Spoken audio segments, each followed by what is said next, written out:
Hi friends, Telangana రాజకీయాలు మాట్లాడుకుని చాలా రోజులైంది కదా మన ఛానల్లో. కాంగ్రెస్ పార్టీ హిపోక్రసీ ఏ స్థాయిలో ఉంటుందో, టీఆర్ఎస్ పార్టీ నీవు నేర్పిన విద్యయే నీరజాక్షలాగా టీఆర్ఎస్ పార్టీ చేసినటువంటి తప్పులు ఎలా టీఆర్ఎస్ పార్టీ మెడకు చుట్టుకుంటున్నాయో ఒక్కసారి మనం తెలంగాణ రాజకీయాలు గమనిస్తే అర్థమైపోతుంది. అలాగే నేషనల్ పాలిటిక్స్ తో కలిపి టాప్ యాంగిల్లో చూస్తే ఇంకా చాలా బాగా అర్థమవుతుంది. ఫస్ట్ విషయం ఏంటంటే, BRS party alias TRS party car టైర్లు పంచర్ అయిపోయి కారు దాదాపు డొక్కుగా మారిపోయి షెడ్డుకు తరలి వెళ్లినటువంటి పరిస్థితి. ఇక అటువంటి కారులో ఎవరైనా సరే ఎందుకు ప్రయాణం చేయాలనుకుంటారు చెప్పండి? ఆ కారు దిగేసి హస్తం గుర్తుతో చెయ్యి కలుపుతూ వరుసగా టీఆర్ఎస్ పార్టీ నాయకులు కాంగ్రెస్ పార్టీలో చేరుతూ ఉన్నారు. నాయకులు చేరుతున్నారంటే దాని అర్థం ఏంటి? వాళ్లతో పాటు వాళ్ళ క్యాడర్ వాళ్ళందరూ కూడా, అంటే కార్యకర్తలు, వాళ్ళ ఫ్యాన్స్, వీళ్ళందరూ కూడా జాయిన్ అయిపోతూ ఉంటారు. పెద్ద పెద్ద లీడర్స్ కడియం శ్రీహరి గారు, పోచారం శ్రీనివాసరెడ్డి గారు, కె కేశవరావు లాంటి వారు ఈ పాటికే కాంగ్రెస్ పార్టీలోకి జాయిన్ అయిపోయారు.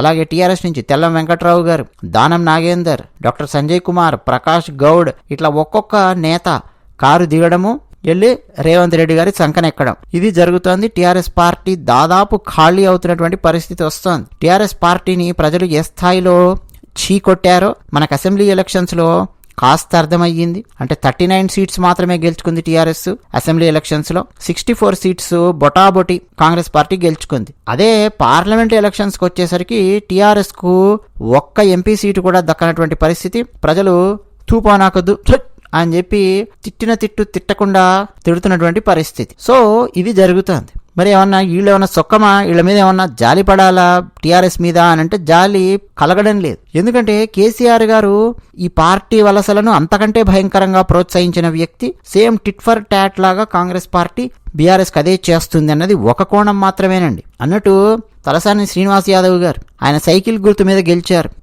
ఎప్పుడైతే తెలంగాణ విడిపోయిందో ఇవన్నీ అయ్యాయో, ఇక టీడీపీకి ఇక్కడ ఏమీ లేదు అని చెప్పి వెంటనే పచ్చకండ తీసి అక్కడ పక్కన బారేశారు. ఇమ్మీడియట్ గా కేసీఆర్ గారు తలసాని శ్రీనివాస్ యాదవ్ గారిని తీసుకోవడమే మంత్రిని చేసి పడేశారు. ఈ తలసాని శ్రీనివాస్ యాదవ్ గారండి మా చిన్నప్పుడు సికింద్రాబాద్ మోండా మార్కెట్ లో చూస్తూ ఉండేవాళ్ళము. ఈయన వాళ్ళందరూ, ఆయనకు సంబంధించిన వాళ్ళు, పనివాళ్ళు వాళ్ళందరూ ఈ ఆలుగడ్డల వ్యాపారం చేస్తూ ఉండేవాళ్ళు. అక్కడి నుంచి ఆయన ఎదిగారు.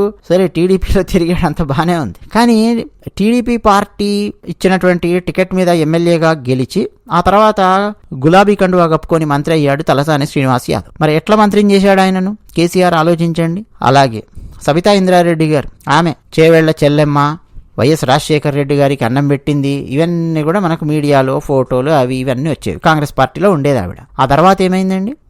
ఆమె గెలిచిందేమో కాంగ్రెస్ పార్టీ గుర్తు మీద. తర్వాత ఏం చేసింది? ఆమె టీఆర్ఎస్ పార్టీ గులాబీ కండువా కప్పుకొని కారెక్కి కూర్చున్నారు ఆమె. ఇట్లా చాలా మంది అండి. కాంగ్రెస్ పార్టీలో అయితే 18 మంది ఎమ్మెల్యేలు గెలిస్తే అందులో 12 మంది ఎమ్మెల్యేలను చేర్చుకున్నటువంటి వ్యక్తి కేసీఆర్. అంటే దాదాపు కాంగ్రెస్ ను ఖాళీ చేయాలి అన్న లక్ష్యంతో కేసీఆర్ పనిచేశాడు. నయానో భయానో బెదిరించో ఆశపెట్టో ఏదో చేసి మొత్తానికి కాంగ్రెస్ పార్టీ నుంచి ఎమ్మెల్యేలను, క్యాడర్ను మొత్తం లాగిపారేశాడు కేసీఆర్. లాస్ట్ 10 సంవత్సరాలలో కనుక మీరు చూస్తే అవే పనులు ఇప్పుడు రేవంత్ రెడ్డి చేస్తూ ఉన్నాడు. బీఆర్ఎస్ పార్టీని ఖాళీ చేయాలి అన్న లక్ష్యంతో రేవంత్ రెడ్డి గారు పనిచేస్తున్నట్టు స్పష్టంగా మనకు కనిపిస్తోంది. ఇప్పటి వరకు అండి బీఆర్ఎస్ పార్టీని దాదాపు 12 నుంచి 13 మంది వీడిపోయినటువంటి పరిస్థితి. అంటే కారు పార్టీకి 39 మంది ఎమ్మెల్యేల నుంచి 25 ఎమ్మెల్యేలు మాత్రమే మిగిలేటటువంటి పరిస్థితి.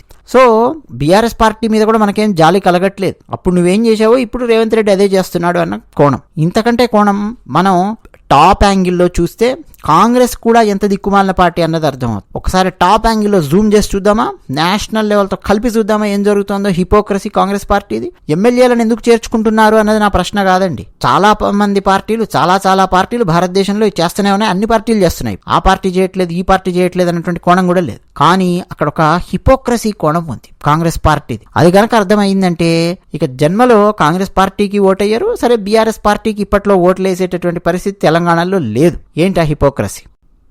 ఒక్కసారి స్క్రీన్ మీద చూడండి.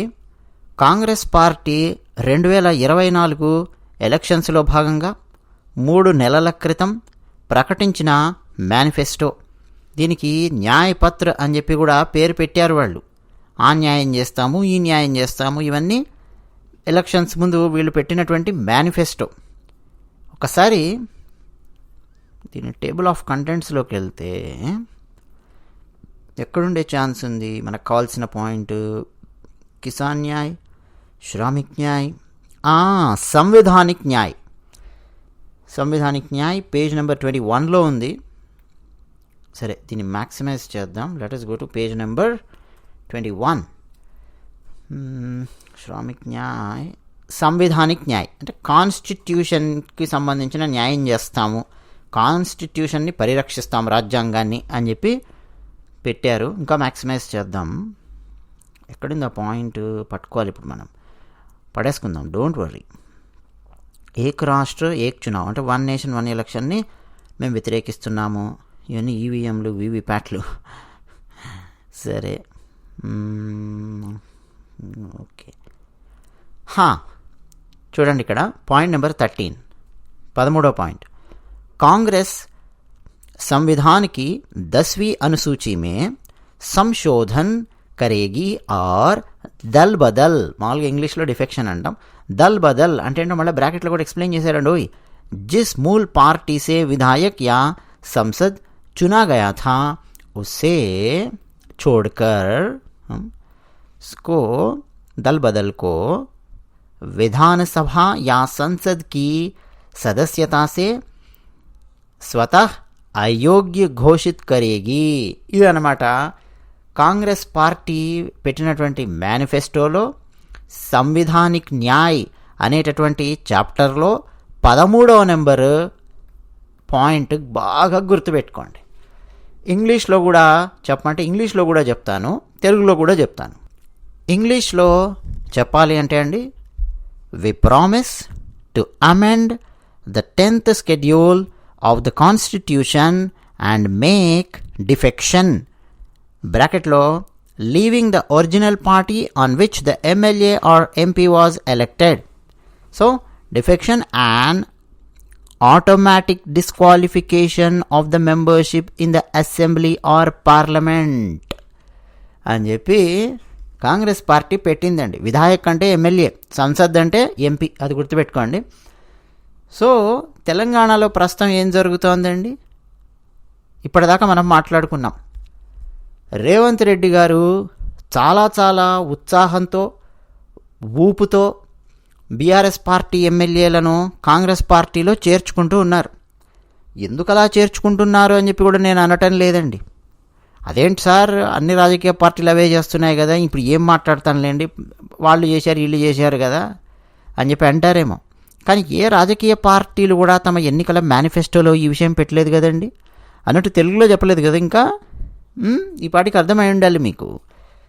ఏం లేదండి, ఎవరైనా సరే ఎమ్మెల్యే లేదా ఎంపీ ఒక పార్టీ మీద ఎన్నికై, మూల్ పార్టీ అని పెట్టారు, ఒరిజినల్ పార్టీ ఇంగ్లీష్లో, ఏ పార్టీ మీదైతే ఎన్నికయ్యారో ఎమ్మెల్యేగా లేదా ఎంపీగా, ఒకవేళ వాళ్ళు గనక తమ పార్టీని వదిలేస్తే ఆటోమేటిక్గా, మళ్ళీ స్పీకర్ ఇన్వాల్వ్మెంట్ కూడా లేదు, ఆటోమేటిక్గా వాళ్ళ మెంబర్షిప్ అంటే ఎమ్మెల్యే లేదా ఎంపీ పదవి ఊడిపోయేటట్టు రాజ్యాంగంలోని 10వ షెడ్యూల్ను మేము మార్చేస్తాము అమెండ్ అని చెప్పి చెప్తూ ఉన్నారు కాంగ్రెస్ పార్టీ వారు. ఏమండి, ముందు మనం ఒక పని చెయ్యాలి అని అంటే త్రికరణ శుద్ధిగా, మనసా వాచా కర్మణ అంటాం, త్రికరణ శుద్ధిగా అని. మనస్సులో అదే ఉండాలి, వాచ మాటల్లో అదే ఉండాలి, కర్మణ చేసే పనిలో అదే ఉండాలి. త్రికరణ శుద్ధి అంటాం దీన్ని మన భారతీయ సంస్కృతిలో. ముందు ఆ పని చేయాలి కదా. అసలు తెలంగాణలో బీఆర్ఎస్ పార్టీ ఎమ్మెల్యేలను చేర్చుకునేటప్పుడు కాంగ్రెస్ పార్టీ చేయాల్సిన పని ఏంటి? మీరందరూ మీ మీ ఎమ్మెల్యే పదవులకు, ఎంపీ పదవులకు ఆ పార్టీ నుంచి రాజీనామా చేయండి, మళ్ళీ కాంగ్రెస్ పార్టీ గుర్తు మీద పోటీ చేయండి, మళ్ళీ ఎలక్షన్స్ పెడదాం, అయా దానం నాగేందరు, ఇట్లా ఒక్కొక్కరికి చెప్పి చేయించాల్సింది. మళ్ళీ ఎలక్షన్స్ అక్కడక్కడ మొత్తం పెట్టించి 10 మంది ఎమ్మెల్యేల, 15 మంది ఎమ్మెల్యేల, ఎంతమంది వస్తారు బీఆర్ఎస్ నుంచి, వాళ్ళందరికీ కాంగ్రెస్ కండువా కప్పారు. ఎమ్మెల్యే పదవి లేదా ఎంపీ పదవి మాత్రం ఊడిపోయే పరిస్థితి లేకుండా కథ నడిపిస్తోంది కాంగ్రెస్ పార్టీ. అలా ఎందుకు కథ నడిపిస్తున్నారు అని కూడా నేను అడగడం లేదు. హిపోక్రసీ ఏ స్థాయిలో ఉందో చూడండి. వీళ్ళొస్తే రాజ్యాంగంలో పెట్టేస్తారట, ఆటోమేటిక్గా ఒరిజినల్ పార్టీలోనే ఉండాలి ఎమ్మెల్యే లేదా ఎంపీ. ఒకవేళ పార్టీ మారాడా ఎమ్మెల్యే పదవి ఎంపీ పదవి ఊడిపోతుంది ఆటోమేటిక్గా.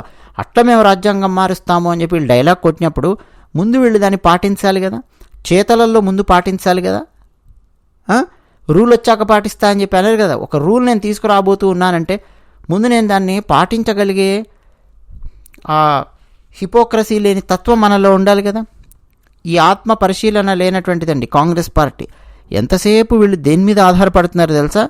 నరేంద్ర మోదీ మీద ఏ విధంగా బురద చల్లాలి అన్న పాయింట్ మీద కాంగ్రెస్కు పునరుజ్జీవం పోయాలి అని చెప్పి ప్రయత్నం చేస్తున్నారు.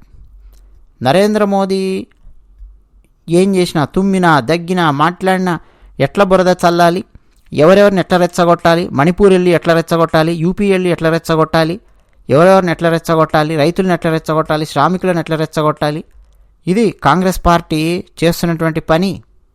అంత భయంకరమైన హిపోక్రసీ ఉంది కాంగ్రెస్ పార్టీ లోపల. ముందు నువ్వు పాటించవా బాబు, పాటించి ఆ తర్వాత మేనిఫెస్టోలో పెట్టి నేను అది మారుస్తాను ఇది మారుస్తాను అని చెప్పి డైలాగులు కొట్టొచ్చు. ఇప్పుడు భారతీయ జనతా పార్టీ అండి ఆర్టికల్ 370 రద్దు చేస్తాను అని చెప్పారు, వాళ్ళ మేనిఫెస్టోలో పెట్టారు.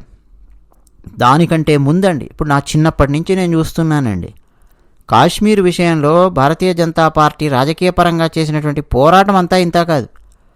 రాష్ట్రీయ స్వయం సేవక్ సంఘ్ కానీ, ఏబీవీపీ కానీ, భారతీయ జనతా పార్టీ మహిళా మోర్చా కానీ, అలాగే ఇండిపెండెంట్గా పనిచేసే విశ్వ హిందూ పరిషత్ కానీ కాశ్మీర్ విషయంలో అండి ఎంత పోరాటం చేశారో తెలుసా?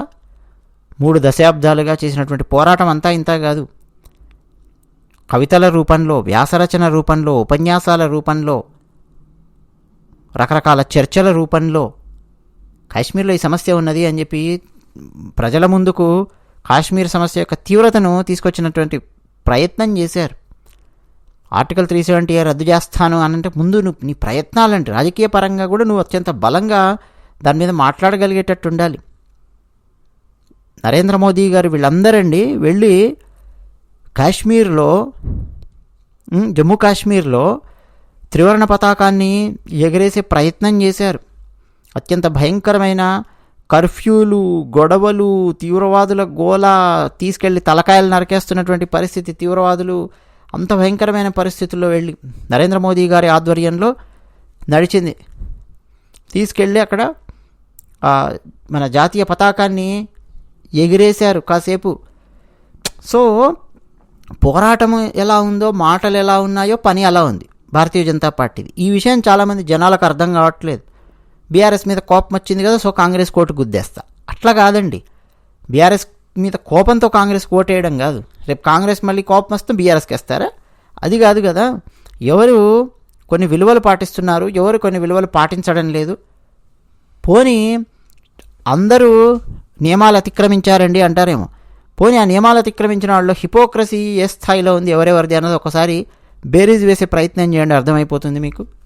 అది విషయం. ధన్యవాదాలు.